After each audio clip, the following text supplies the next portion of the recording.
오늘 본문의 말씀 사무엘하 12장 7절에서 14절 말씀을 통하여서 개혁을 체험하려며 라는 말씀의 제목으로 함께 은혜를 나누기를 원합니다. 오늘은 종교개혁주일입니다. 505년 되는 해가 되겠습니다. 1517년 10월 31일 10월 마지막 날, 그날이 종교개혁주일이지요. 이 날은 어떤 날이냐면 이 비텐베르그 대학 정문에 루터가 95개조의 조항을 반박문을 붙이면서 시작되었습니다. 그러나 역사는 이 종교개혁 이전에 루터가 철저한 자기의 개혁이 먼저 있었다라고 역사는 강조하고 있습니다. 루터는 그 가정을 보면 엄한 아버지 밑에 신앙교육을 받았어요. 그래서 하나님을 어떻게 생각했냐면 두려운 심판주로 생각을 했어요. 그래서 항상 죄에 대한 심판을 두려워하였습니다. 그래서 사소한 일까지 회개하면서 고해성사를 반복했습니다. 이 종교개혁 이전에는 구교, 천주교이기 때문에 이 고해성사로 자기의 죄를 하나님께 고했지요. 항상 그래서 죄에 대하여서 이 심판을 두려워하면서 그렇게 살아가는 그런 삶을 신앙생활을 하였습니다. 그러던 루터가 시편과 로마서 말씀을 연구하면서 복음을 깨닫게 되었고 먼저 자기 자신을 개혁하기 시작한 것입니다. 루터는 이 죄에 대한 철저한 회개한 후에 그리고 그 자리에 말씀을 채운 것입니다. 그리고 자기 개혁을 통하여서 종교개혁을 추진한 것이지요. 오늘날 이 세상과 교회는 마치 이 헝클어진 어떤 실타래처럼 복잡한 이 문제로 뒤엉켜져 있습니다. 그래서 어디서부터 어떻게 이 문제를 풀어야 될지 또 어떻게 개혁을 해야 될지 그 실마리를 찾기가 참으로 어려운 것이 지금의 우리의 현실일 것입니다. 게다가 요즘에는 이 개혁이라는 단어가 점점 모호해지고 있습니다. 그래서 더더욱 이 바른 개혁의 모습을 찾기가 힘들다는 것이죠. 오늘은 종교개혁주일입니다. 개혁은 어떤 사람의 방법, 어떤 세상의 철학과 어떤 사상이 아니라 하나님의 방법, 그리고 성경에서 그 답을 찾아야 할 것입니다. 그 이유는 진정한 개혁은 이 진정한 개혁의 시작과 그 기초가 바로 하나님과 성경에 있기 때문에 그렇습니다. 사도행전 13장 32절 말씀에 보면 다윗이 그 하나님의 마음에 합하였다라고 말씀하지만 실제로 그 다윗의 삶을 바라보면 어땠습니까? 오늘 말씀을 보세요. 완전히 파란만장합니다. 그렇게 기구한 인생이 따로 없습니다. 수많은 환난과 장애가 그 삶에 있었지만 특히 오늘 본문 말씀에 보니까 다윗의 인생이 이 계기를 통하여서 참된 개혁의 길로 들어서고 있다는 사실입니다. 오늘 말씀이 어떤 사건입니까? 바로 밧세바 사건입니다. 그 인생 가운데 가장 잊고 싶어하는 사건, 가장 치욕적인 사건이 바로 오늘 본문의 말씀일 것입니다. 그 다윗의 인생 가운데 꼭 지우개가 있어서 지우고 싶다면 바로 오늘의 본문의 말씀에 이를 것입니다. 그러나 오늘 다윗이 이처럼 지우고 싶은 사건을 통하여서 마치 루터처럼 바로 자기 자신을 회개하며 자신을 철저히 개혁을 할 수가 있었다는 것입니다. 그렇게 철저한 회개로 비워진 10년 가운데 하나님의 말씀이 채워지니까 먼저 자신이 개혁되어지고 그를 통하여서 국가를 새롭게 개혁할 수가 있었다는 것이지요.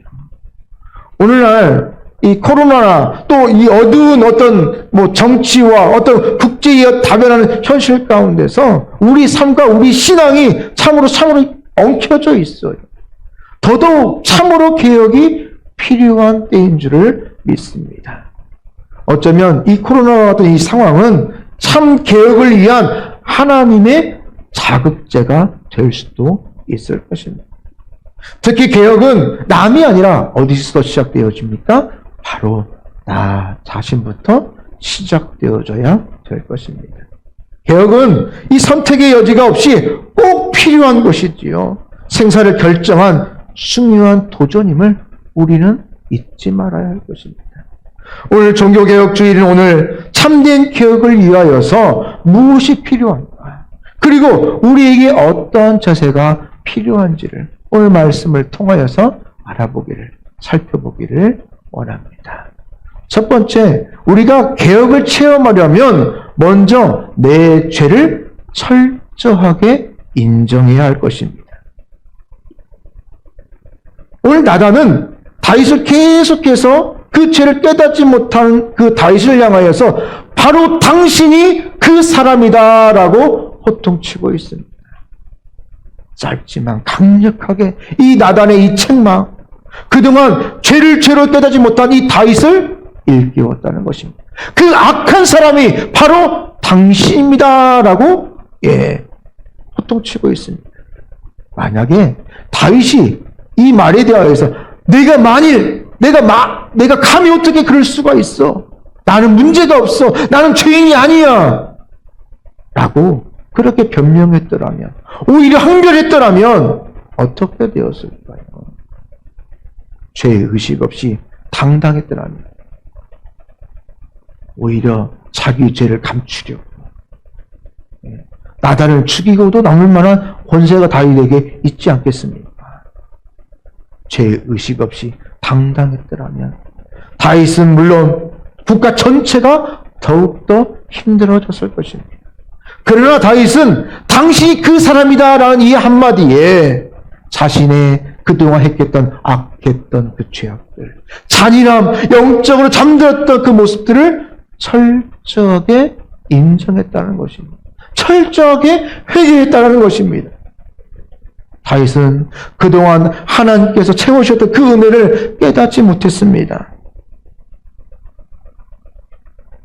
그리고 그 은혜를 활용하지 못하여서, 그리고 그것 때문에 음행에 빠진 결과 악행함으로 이 어두운 일들을, 이 엄청난 일들을 행한 것이죠. 그 일들을 철저하게 회개한 것입니다. 당시 다윗은 자신의 죄가 온전히 드러남으로 말미암아 무한할 수도 있었을 거예요. 얼마나 창피한 일입니까? 일국의 왕인데 얼마나 창피한 일입니까? 하지만 오히려 다윗은 이것을 통하여서 철저하게 회개했다는 것입니다. 그리고 이를 통하여서 참된 개혁으로 이끌었고 그 나라와 그 민족을 하나님께서 붙잡아 주셨다는 소식. 오늘의 문제는 어디에 있느냐? 바로 죄를 죄로 여기지 않는 것이에요. 다 그럴 수 있어. 왜 내게만 그래? 죄의 심각성이 사라졌다는 사실이에요. 죄의식이 없기 때문에 범죄가 대담해지고 치명적인 죄를 저질러도 죄책감이 사라지고 있어요. 진정한 개혁은 내가 지은 내 죄를 인정하는 것입니다. 그리고 내가 회개한 만큼 더 온전해질 수 있다는 사실입니다. 힘들지만 내가 얼마나 이 죄를 내가 인정하느냐, 내가 주님 앞에서 회개하며 나아가느냐, 그것만큼 내가 온전해질 수 있다는 사실입니다. 힘들지만 내가 얼마나 큰 죄를 지었는가, 내가 얼마나 부족한가, 철저한 인정이 먼저 성결되어져야 된다는 것입니다. 세상은 내 죄를 인정하면 무한해지고 오명이 될 수 있다, 지옥이 될 수 있다라고 세상은 말할 수 있습니다. 왕으로서 내가 어떻게 그런 죄를, 하지만 하나님은 내가 내 죄를 철저하게 인정하고 회개할수록 오히려 나를 더 높여주시고 더 크게 사용하며 쓰임받을 줄을 믿습니다. 1907년도 평양 대부흥운동, 여러분 아시지요? 이 운동은 길선준 목사가 혼자 한 죄, 나만의 죄를 공개적으로 고백하며 회개하며 시작되어졌습니다. 나는 아간 같은 죄인입니다. 이 길선주 목사가 이제 목사가 아닐 때죠. 그 친구가 죽으면서 얼마 안 되는 돈을 내 아내에게 건네주라라고 부탁을 했는데 이 길선주 목사가 이 돈을 착복을 합니다. 아무도 모르니까. 그 친구는 죽고 돈만 남아 있고 아내는 멀리 있으니까 아무도 알지 못해 그 돈을 착복하고 말았습니다. 그런데 그 사실을 고백하고 내가 당장 찾아가서 그 돈을 갚겠습니다. 그러자 많은 성도들이 너도 나도 자기가 간직하고 있었던 그 깊은 죄의 고백을 시작하게 한 거죠. 이처럼 1907년도 이 대붕의 운동은 철저한 회개로부터 시작되어졌고 개인의 회개로부터 시작되어졌고 교회 개혁의 운동이 되어졌다는 것입니다. 또 이와 함께 1992년도에 서울 모처에서 많은 교회의 어떤 인사들이 모여서 이 한경직 목사님께서 이 텀플턴 상을 수상을 하는 것을 축하하는 자리가 있었어요. 그런데 이 한경직 목사님이 충격적인 고백을 하십니다. 어떤 고백이냐면 나는 신사참배를 한 죄인. 이게 노벨 평화상과 같은 큰 그런 상이거든요. 나는 신사참배를 한 죄인입니다. 이런 죄인을 하나님이 사랑하시고 나를 축복하여 주셔서 한국교회를 위하여서 일하도록 이런 상을 저에게 주셨습니다. 그 축복된 자리, 그 영광의 자리에서 나의 가장 치욕스러운 그런 어떤 찌우고 싶은 그런 기억, 내가 신사참배를 했습니다. 우상에게 절한 것이거든요. 당시 이 목사님의 짧은 고백은 많은 사람들에게 큰 감동을 주었고 그리고 교회를 새롭게 보는 계기가 되었습니다. 어떻게 저럴 수 있어? 어떻게 저런 분이 이래가 아니라 그분을 더욱더 존경하게 되었고 교회 다니지 않는 분들조차도 저분은 참 목사님이구나 존경하게 되었다는 것이죠. 철저하게 자기의 죄를 인정하고 회개함으로 말미암아 먼저 자신을 정결하게 하였고 그리고 다른 사람들을 정결함으로 이끌 수가 있었다는 것입니다. 물론 우리가 이 두 목사님처럼 공개적으로 나만의 아는 깊은 죄를 고백하는 것이 참으로 쉽지만은 않습니다. 하지만 적어도 누구 앞에서? 하나님 앞에서. 내가 하나님께는 내 이 추악한 죄를 회개할 수 있다라는 것입니다. 그래야만 참된 개혁이 시작될 수가 있다라는 거지. 그러나 우리는 나의 체면, 다른 사람의 시선, 이런 것들을 너무나 신경 씁니다. 죄를 고백하면 내가 잃어버릴 게 너무 많다. 그러면서 회개하지 않고 그러므로 말미암아 점점점 더 개혁의 길에서 멀어지고 있습니다. 그러나 우리가 죄를 고백하고 인정하는 것은 절대로 추한 일은 아닙니다. 누구나 잘못을 할 수 있습니다. 하지만 그것을 인정하고 고백하고 나아간다는 거 너무나도 중요한 일입니다. 오히려 그 죄를 인정하지 못하는 것이 더욱더 완악함으로 나아가 더 심각한 문제라는 것이지요. 하나님은 내가 내 죄를 인정하고 회개하면 내 삶을 하나님이 원하시는 참된 개혁으로 복되고 귀한 길로 이끌어 주실 것입니다. 여러분, 우리가 잘 아는 삭개오는 주님을 만났을 때 내가 너희 집에 거하겠다라고 주님이 그 집에 갔을 때에 주님과 사람들 앞에서 공개적으로 고백을 하죠. 뭐라고 고백했습니까? 내 재산의 절반을 내가 내어놓겠습니다. 그리고 혹 내가 토색한 거 있으면 내가 4배를 갚겠습니다라고 과감하게 선언을 합니다. 삭개오는 나는 도둑입니다. 나는 죄인입니다. 라고 고백한 것이에요. 수치스럽고 무한했지만 철저하게 자기를 회개하고 자기를 참 개혁함으로 말미암아 하나님이 주신 더 큰 은혜를 맛볼 수가 있었다는 것입니다. 실제로 죄인인 인간은 시간이 지날수록 죄가 쌓일 수밖에 없어요. 회개하지 아니하면 내가 감당할 수 없을 정도로 그 악과 그 죄가 점점 더 커질 수밖에 없다라는 것입니다. 우리 중에도 그동안 회개하지 않고 쌓여진 그 죄 때문에 내가 마음적으로 내 삶이 힘들어질 수도 얼마든지 있을 것입니다. 어거스틴은 전능하신 하나님께서 못하시는 일이 두 가지 있다라고 제가 이전에도 말씀을 드렸죠. 하나님이 못하시는 일 두 가지. 전능하신 하나님인데 못하시는 일 두 가지. 회개하는 영혼을 정죄하지 아니하시고 회개하지 않는 영혼을 구원할 수 없다. 죄는 악하지만 회개하고 내려놓는 것은 아름다운 결단이라는 것입니다. 하나님께 회개하는 영혼을 절대로 버리시지 않는다는 것입니다.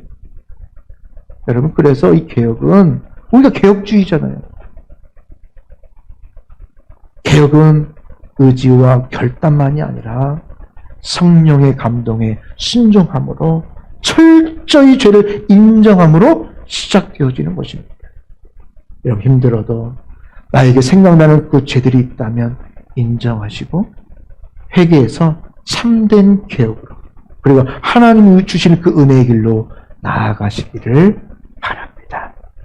둘째로, 개혁을 체험하려면 다시 말씀 앞에 서야 된다는 것입니다. 어디에 서자?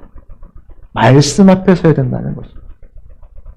오늘 다윗이 바로 당신이, 그 추악한 죄인이 바로 당신입니다라고 했을 때에 그 지역적인 책망을 듣고서도 계속 이 나단의 책망을 경청하고 있습니다.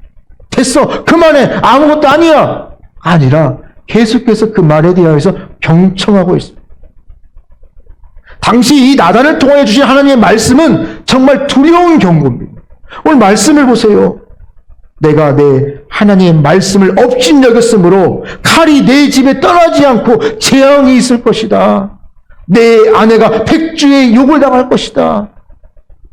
여러분, 이거 얼마나 큰 저주입니까? 재앙입니까?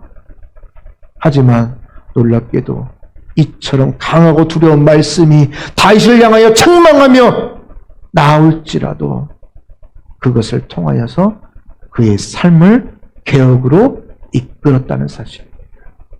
다윗이 조금도 하나님 말씀 앞에 항의하지 않고 그 말씀에 대해서 잘 들었다는 것이, 그 말씀에 대해서 잘 순종했다는 사실입니다. 때로는요, 아무리 좋은 이야기도 듣기 싫은 이야기가 있어요. 내 귀를 닫아버릴 때가 있다는 사실이에요. TV를 보다가도 마치 채널을 돌려버리듯이 내 귀를 닫고 내 영의 마음을 닫아버린다는 사실입니다. 엄청난 이 죄의 지적을 받아서 무안할 수도 있었지만 다시 말씀 앞에 섰기에 다윗의 개혁은 더 온전해질 수 있었다는 것입니다. 개혁은 철저하게 말씀으로 돌아가고 말씀 앞에 서야지만이 가능한 하나님이 주시는 은혜라는 것이지요. 종교개혁은 이제 아드 폰테스, 본질로 돌아가자. 아드 폰테스. 그리고 솔라 스크립트라, 오직 성경으로. 아드 폰테스, 솔라 스크립트라.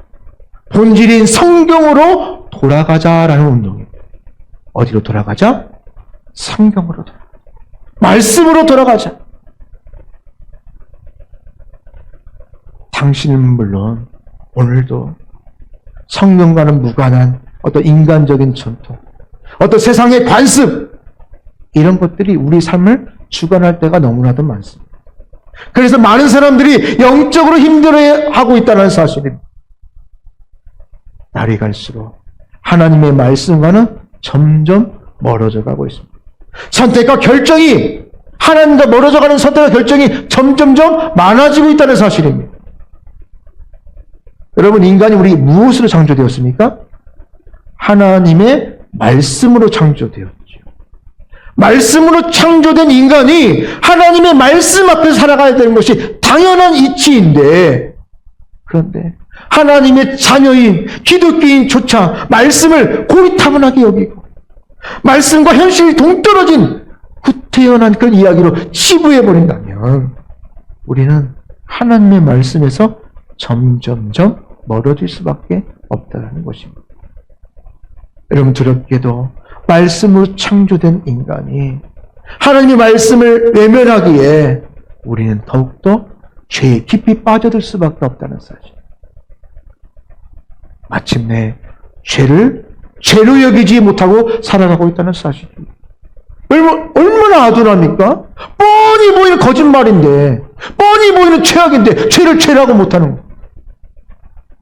말씀과 멀어지기에 개혁은 고사하고 점점 세속화되어 가고 있다는 사실. 하나님의 은혜는 말씀이 소중히 여기는 것과 여러분 정비례해요. 하나님을 알면 알수록 말씀을 소중히 여긴다는 사실. 여러분, 특별히 하나님의 말씀은 아무리 큰 죄인이라도 또 구지불능의 어떤 악이라도 하나님의 말씀은 새롭게 개혁으로 이끄는 힘이 있다는 사실입니다. 여러분 믿으십니까? 하나님 말씀은 그 무엇도 다 변화시킬 수 있다는 사실. 오늘 목사님을 또 소개하는 김익두 목사님이라는 분이 계십니다.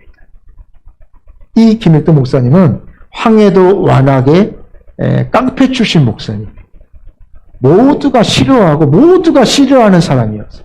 그런데 그러던 이 목사님이 복음을 듣고 하나님을 영접하면서 완전히 새롭게 변화되었어요. 그리고 예전에는 다 그 주먹 하나로 그 지역을 평정했던 이 목사님이 이제는 주먹이 아니라 그 손에 항상 성경을 가까이 하며 성경을 듣고 그 성경을 항상 읽고 살아갔습니다. 길에서도 성경을 읽다가 전봇대에 부딪히거나 기둥에 부딪히거나 사람에 부딪히기가 일쑤였습니다. 평생 그 말씀을 읽고 그래서 그 이하 스토리에 보면 신약을 1000도, 구약을 100도 했다라고 합니다.